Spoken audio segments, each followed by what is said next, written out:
ಏನಪ್ಪಾ ಅಂದ್ರೆ ಈ ಇತ್ತೀಚೆಗೆ ಏನು ಅರಣ್ಯ ಇಲಾಖೆಯವರು ಸರ್ಕಾರಿ ಗೋಮಾಳವನ್ನ ಅರಣ್ಯ ಎಂದು ತಪ್ಪಾಗಿ ಎಲ್ಲ ಕಡೆನೂ ಅರ್ಥೈಸ್ತಾ ಇದ್ದಾರೆ, ಎಲ್ಲರನ್ನೂ ಯಾಮಾರಿಸ್ತಾ ಇದ್ದಾರೆ ಸರ್. ಹೇಗೆ ಅಂದ್ರೆ ಅವ್ರೆಲ್ಲ ಕಡೆನೂ ಏನ್ ಹೇಳ್ತಾ ಇದ್ದಾರೆ, ಅರಣ್ಯ ಒತ್ತುವರಿನೇ ಹೇಳ್ತಾ ಇದ್ದಾರೆ ಹೊರತು ಶಿಳಿಂಗಿರಿಯಿಂದ ಹಿಡಿದು ಅಬ್ಬಣಿವರೆಗೂ ಇರ್ತಕ್ಕಂಥ ಎಲ್ಲಾ ಜಮೀನು ಸರ್ಕಾರಿ ಗೋಮಾಳ. ಈ ಗೋಮಾಳದಲ್ಲಿ ರೈತರಿಗೂ ಕೊಟ್ಟಿದ್ದಾರೆ ಮತ್ತು ಅರಣ್ಯಕ್ಕೂ ಮೀಸಲಿಟ್ಟಿದ್ದಾರೆ. ಆದ್ರೆ ಆ ಅಮ್ಮ ಎಲ್ಲೂ ಇದು ಗೋಮಾಳ ಜಮೀನು ಅಂತ ಬಿಂಬಿಸ್ತಾನೆ ಇಲ್ಲ. ಬರೀ ಏನ್ ಹೇಳ್ತಾ ಇದ್ದಾರೆ, ಅರಣ್ಯ ಭೂಮಿಯನ್ನು ಒತ್ತುವರಿ ಮಾಡ್ತಾ ಇದ್ದೀನಿ ಅಂತ ಬರೀ ಅರಣ್ಯನ ಹೇಳ್ತಾ ಇದ್ದಾರೆ ಹೊರತು ಗೋಮಾಳವನ್ನು ಒತ್ತುವರಿ ಮಾಡ್ತಾ ಇದ್ದೀನಿ ಅಂತ ಎಲ್ಲಿ ಹೇಳ್ತಾ ಇಲ್ಲ. ಇದೇ ಒಂದು ದೊಡ್ಡ ದುರಂತ. ಆದ್ರಿಂದ ನಾವು ಏನು ಈ ಅಮ್ಮ ಯಾವಾಗ್ಲೂ ಬರೀ ಅರಣ್ಯದ ಬಗ್ಗೆ ಮಾತಾಡ್ತಾರಲ್ಲ, ಇಲ್ಲಿ ಇರ್ತಕ್ಕಂಥ ಜಮೀನ್ ಎಷ್ಟು ಏನು ಅನ್ನೋದ್ರ ಬಗ್ಗೆ 1931 ನೋಟಿಫಿಕೇಶನ್ ಅಲ್ಲಿ ನಮ್ಗೆ 616 ಎಕರೆ ಆಗಿದೆ ಅಂತೇಳಿ, ಇದು ಸುಪ್ರೀಂ ಕೋರ್ಟ್ ಆದೇಶ, ಇದು ಸೆಂಟ್ರಲ್ ಗವರ್ಮೆಂಟ್ ಅಂತ ಹೇಳಿ ಈ ತರ ನಮ್ಮನ್ನೆಲ್ಲಾನು ಎದುರಿಸಿ ಬೆದರಿಸಿ ಏನ್ ಮಾಡಿದ್ರು, ಸುಮಾರು 253 ಎಕರೆ ಸರ್ಕಾರ ಕೊಟ್ಟಿರ್ತಕ್ಕಂಥ ಗೋಮಾಳ ಜಮೀನುಗಳ ಮೇಲೆ ಅತಿಕ್ರಮಣ ಮಾಡಿ ಅಲ್ಲಿರ್ತಕ್ಕಂಥ ಬೆಳೆಗಳನ್ನ, ನೀರಾವರಿಗಳನ್ನ ಎಲ್ಲ ನಾಶ ಮಾಡಿದ್ರು. ಗಿಳಿಪಾಠ ಮಾಡಿದಾಗ ಮಾಡ್ತಾ ಇದ್ದಾಳೆ ಎಲ್ಲರೂ ಕೂಡಿಸ್ಕೊಂಡು. ಈ ತರ ದಾಖಲೆಗಳನ್ನ ಎಂಬುದು ಏನಾದ್ರೂ ಒಂದು ತೋರಿಸೋದಿಲ್ಲ, ಎಲ್ಲಾನು ಬಾಯಲ್ಲಿ ಹೇಳ್ತಾ ಇದ್ದಾರೆ. ಮೊನ್ನೆ ಒಂದು ವಿಡಿಯೋದಲ್ಲಿ ನಾನು ನೋಡಿದೆ, 1963-64 ಆಕ್ಟ್ ಎ ಪ್ರಕಾರ ನಾನು ಎಲ್ಲಾ ನಿರ್ವಹಿಸಿದ್ದೀನಿ ಅಂತ. ಹಾಗಾದ್ರೆ ಎಷ್ಟು ಜನ ರೈತರಿಗೆ ನೋಟಿಸ್ ಕೊಟ್ಟಿದ್ದೀರಿ? ಆಮೇಲೆ ನೋಟಿಸ್ ಕೊಟ್ಟ ನಂತರ ನಿಮ್ಮ ಪಾಣಿನಲ್ಲಿ ಏನಾದ್ರು ಚೇಂಜ್ ಮಾಡಿದ್ದೀರಾ? ಪಾಣಿನಲ್ಲಿ ಚೇಂಜ್ ಮಾಡ್ಕೊಂಡು ಹೋಗಿ ರೈತರ ಮುಂದೆ ಇಟ್ಟು ನೋಡಿ ನಿಮ್ಮ ಜಮೀನು ನನಗ್ ಬಂದಿದೆ ಅಂತ ಏನಾದ್ರು ಹೇಳಿದ್ದೀರಾ? ಇದನ್ನೆಲ್ಲ ಹೇಳೋದನ್ನ ಬಿಟ್ಟು ಅಂತಿಮ ನೋಟಿಸು ಕೊಡ್ದಿರಾನೆ ರಾತ್ರಿ 3 ಗಂಟೆಯಲ್ಲಿ ಪಾಪ ಅವರು ರೈತರು ರಾಗಿ ಬೆಳೆದಿರೋದನ್ನ, ಭತ್ತ ಬೆಳೆದಿರೋದನ್ನ, ಈ ಪೊಲೀಸವ್ರನ್ನ 100 ಜನ, ಇವ್ರನ್ನ 100 ಜನ ದೊಣ್ಣೆ ಕೋಲುಗಳು ಎತ್ಕೊಂಡು ಹೋಗಿ ಇವ್ರು ಹೋಗಿ ಆ ಒಂದು ರೈತರನ್ನ ಎದುರಿಸಿ ಬೆದರಿಸಿ ಬೆಳೆಗಳನ್ನ ನಾಶ ಮಾಡ್ತಾ ಇದ್ದಾರಲ್ಲ, ನಿಮಗೆ ಧಿಕ್ಕಾರ ಇರ್ಲಿ, ನಿಮ್ಮನ್ನ ಸಸ್ಪೆಂಡ್ ಮಾಡ್ಬೇಕು. ನಾನು ನಾಳೆ ಉಸ್ತುವಾರಿ ಮಂತ್ರಿಗಳನ್ನ ಒಂದೇ ಒಂದು ಮಾತು ನಾನು ಹೇಳೋದು, ಈ ಅಧಿಕಾರಿಯನ್ನ ಸಸ್ಪೆಂಡ್ ಮಾಡಿ. ಈ ಅಧಿಕಾರಿ ಇಲ್ಲಿರ್ತಕ್ಕಂಥ ರೈತರನ್ನ ಒಕ್ಕಲೆಬ್ಬಿಸ್ತಾ ಇದ್ದಾರೆ. ನಿಮ್ಮ ಸರ್ಕಾರವೇ ಆದೇಶ ಮಾಡಿದೆ 2015ರಲ್ಲಿ ಯಾವುದೇ 1 ಎಕರೆ 2 ಎಕರೆ 3 ಎಕರೆಯನ್ನ ಯಾವುದೇ ಕಾರಣಕ್ಕೆ ಒಕ್ಕಲೆಬ್ಬಿಸಬಾರದು ಎಂಬ ಆದೇಶಗಳು ಮಾಡಿದ್ರು ಸಹ ಅದನ್ನ ಧಿಕ್ಕರಿಸಿ ಅರಣ್ಯ ಒತ್ತುವರಿ ಹೆಸರಿನಲ್ಲಿ ಇವತ್ತು ಹೇಳ್ತಾ ಇದ್ದಾಳೆ ಅದಕ್ಕೆ ಯಾವ ಆದೇಶಗಳಿಲ್ಲ, ನಾನು ಮಾಡದೆ ಅಂತ. ಹಾಗಾದ್ರೆ ನೀವೇನು ಹಿಟ್ಲರ್ರ? ನಾನು ಹೇಳೋದು ನೀವು ಹಿಟ್ಲರ್ರ? ಹಾಗಾದ್ರೆ ಇಲ್ಲಿರ್ತಕ್ಕಂಥ ಜನಪ್ರತಿನಿಧಿಗಳು, ಹೌದು ಇಲ್ಲಿರ್ತಕ್ಕಂಥ ಜನಪ್ರತಿನಿಧಿಗಳು ಬಾಯಿಗೆ ಬಂದಂಗೆ ಉಗಿತಾ ಇದ್ದಾರೆ ನಿಮ್ಮನ್ನ. ಯಾಕೆ ಉಗಿತಾ ಇದ್ದಾರೆ ಅಂದ್ರೆ, ನೀವು ಮಾಡ್ತಾ ಇರ್ತಕ್ಕಂಥ ಕೆಲಸನ ನೋಡಿ, ರೈತರ ಕಣ್ಣೀರನ್ನ ನೋಡಿ ನಿಮ್ಮನ್ನ ಉಗಿದಿರ ಇನ್ನೇನ್ ಮಾಡ್ತಾರೆ? ಉಗಿತಾರೆ, ಅವಮಾನ ಮಾಡ್ತಾರೆ.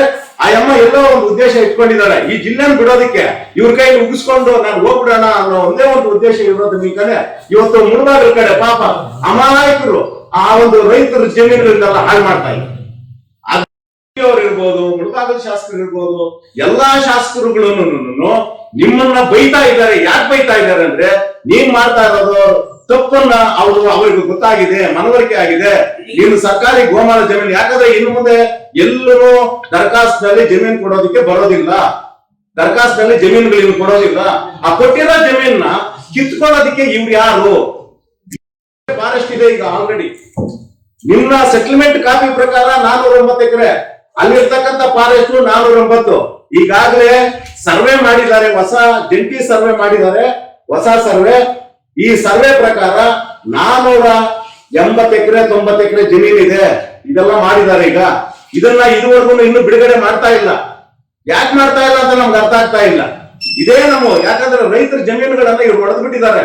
ಆಮೇಲೆ ಅಧಿಕಾರಿಗಳ ಮೇಲೆ ಇದಕ್ಕೆ ಸಂಬಂಧಪಟ್ಟಂಗೆ ಅರಣ್ಯ ಭವನದಲ್ಲಿ ಸೆಟಲ್ಮೆಂಟ್ ಕಾಪಿ, ಇದು 1941. ಇದು ಏನಾಗಿದೆ ಅಂದ್ರೆ, ಈಗಾಗಲೇ ಡಾಕ್ಟರ್ ಸೆಲ್ವಮಣಿ ಇದ್ದಾಗ ಇದನ್ನ ಮುಡೇಶನ್ಗೆ ಸೇರಿಸಿದ್ದಾರೆ. ಮುಟೇಶನ್ ಅಲ್ಲಿ ಈ ಸೆಟಲ್ಮೆಂಟ್ ಕಾಪಿ ನಂಬರ್ ಅನ್ನೇ ಮೆನ್ಷನ್ ಮಾಡಿದ್ದಾರೆ. ಹಾಗೇನೆ ಈ ಒಂದು ಈ ಮುಟೇಶನ್ ನೋಡಿ, ಇದು ಕೈಬರಹ ಪಾಣಿ. ಈ ಕೈಬರಹ ಪಾಣಿನಲ್ಲಿ FR 1493-94 ಅಂತಿದೆ. 61 ಎಕರೆ ಶಿಲಿಂಗ್ ಇದೆ ಅಂತ ಐತೆ. ಈ ಒಂದು ಸೆಟಲ್ಮೆಂಟ್ ಕಾಪಿನಲ್ಲಿ ಆಗಿರ್ತಕ್ಕಂಥ ಮೈಸೂರು ಅರಸರ ಕಾಲದಲ್ಲಿ ಸೆಟಲ್ಮೆಂಟ್ ಆಫೀಸರ್ ಅಪ್ಪಾಜಿ ಗೌಡ ಅನ್ನೋರು ಸೆಟಲ್ಮೆಂಟ್ ಮಾಡಿದ್ದಾರೆ. ಏನಂದ್ರೆ 31ರಿಂದ ಹಿಡಿದು 41ರವರೆಗೂ ರೈತರಿಗೆ ಎಷ್ಟು ಜನ ಕೊಟ್ಟಿದ್ದಾರೆ, ಉಳಿದಿರ್ತಕ್ಕಂಥ ಜಮೀನು ಎಷ್ಟು ಅಂತ ಹೇಳಿ ಅವರೇನ್ ಮಾಡಿದ್ದಾರೆ, 409 ಎಕರೆ ಇಲ್ಲಿ ಮೆನ್ಷನ್ ಮಾಡಿದ್ದಾರೆ. ಇಲ್ಲಿ ಅಬ್ಬಿಣಿ ಕೋಟಿಗೆ ಬಾರ್ಡರ್ ಬರುತ್ತೆ ಅನ್ನೋದ್ರ ಬಗ್ಗೆನೂ ಏನು 20ರಿಂದ ಆ 41 ಒಳಗಡೆ ಜಮೀನುಗಳು ಎಷ್ಟು ದುರಸ್ತಿ ಆಗಿದಾವೆ ಅನ್ನೋ ಜಮೀನುಗಳಿಗೆ ಆ ಒಂದು ಬೌಂಡ್ರಿ ಸಮೇತ ಇಲ್ಲಿ ಚಿಕ್ಕಬಂದಿ ಸಮೇತ ಮೆನ್ಷನ್ ಮಾಡಿದ್ದಾರೆ. ಇದನ್ನ ಈ ಮೇಡಮ್ ಮರೆಮಾಚ್ತಾ ಇದ್ದಾರೆ. ಮರೆಮಾಚಿ ಏನ್ ಹೇಳ್ತಾ ಇದ್ದಾರೆ, ಬರೀ ಇದುವರೆಗೂ ನೋಟಿಫಿಕೇಶನ್ ಅಂತ ಇದ್ರು, ಇವಾಗ ಏನ್ ಹೇಳ್ತಾ ಇದ್ದಾರೆ SIT ಅಂತ ಹೇಳ್ತಾ ಇದ್ದಾರೆ.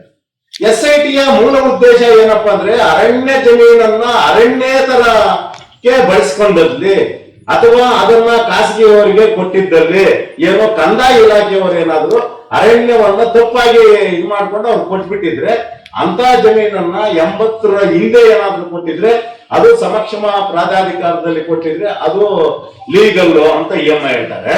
80ರ ನಂತರ ಕೊಟ್ಟಿರೋದು ಇಲೀಗಲ್ ಅಂತ ಹೇಳ್ತಾರೆ.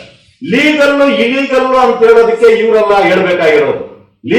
ಇಲೀಗಲ್ ಅಂತ ಹೇಳ್ಬೇಕಾಗಿರೋದು ಕಂದಾಯ ಇಲಾಖೆ ಇದೆ, ಅದು ಗೋಮಾಳನ, ಅದು ಅರಣ್ಯವೇ. ಅರಣ್ಯದಲ್ಲಿ ಏನಾದ್ರು ಕೊಟ್ಟಿದ್ರೆ ಇಲೀಗಲ್ ಅಂತ ಹೇಳ್ಬೇಕಾದ್ರೆ ದೊಡ್ಡ ಆಫೀಸರ್ ಇದ್ದಾರೆ. ಇದುವರೆಗೂ ನಮ್ಮನ್ನೆಲ್ಲ ಏನ್ ಹೇಳ್ತಾ ಇದ್ರು, ರಿಯಲ್ ಎಸ್ಟೇಟ್ ಅಂತ ಇದ್ರು. ಇಷ್ಟು ದಿವಸ ಸರ್ಕಾರ ಕೊಟ್ಟಿರೋದು ಗೋಮಾಳ, ನೀನು ಕೊಟ್ಟಿರೋದು ಸರ್ಕಾರನೇ. ಸರ್ಕಾರದ ಮೇಲೆ ನೀನ್ ಫೈಟ್ ಮಾಡು, ಯಾಕೆ ಕೊಟ್ಟೆ ಅವರಿಗೆ ಅಂತ ನೀನ್ ಫೈಟ್ ಮಾಡು. ರೈತರ ಮೇಲೆ ಯಾಕೆ ಬರ್ತಾ ಇದೀಯಾ? ಇದು ನನ್ನ ಪ್ರಶ್ನೆ. ಸರ್ಕಾರನೇ ಕೊಟ್ಟಿರೋದು, ನೀನ್ ಕೇಸ್ ಹಾಕ್ಬೇಕಾಗಿರೋದು ನಮ್ಮ ಮೇಲಲ್ಲ, ರೆವಿನ್ಯೂ ಇಲಾಖೆ ಮೇಲೆ ಹಾಕೋ, ತಹಸೀಲ್ದಾರ್ ಮೇಲೆ ಹಾಕೋ, DC ಮೇಲೆ ಹಾಕೋ.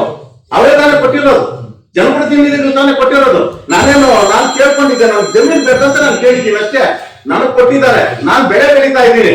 ನನ್ನ ಜಮೀನ್ ಮೇಲೆ ನೀನ್ ಯಾರು ಅತಿಕ್ರಮಣ ಮಾಡೋದಕ್ಕೆ? ನಿನ್ಗೆ ಯಾರು ಆದೇಶ ಕೊಟ್ಟಿದ್ದಾರೆ? ಸರ್ಕಾರಿ ಗೋಮಾಳದ ಬಗ್ಗೆ ನೀನ್ ಯಾರು?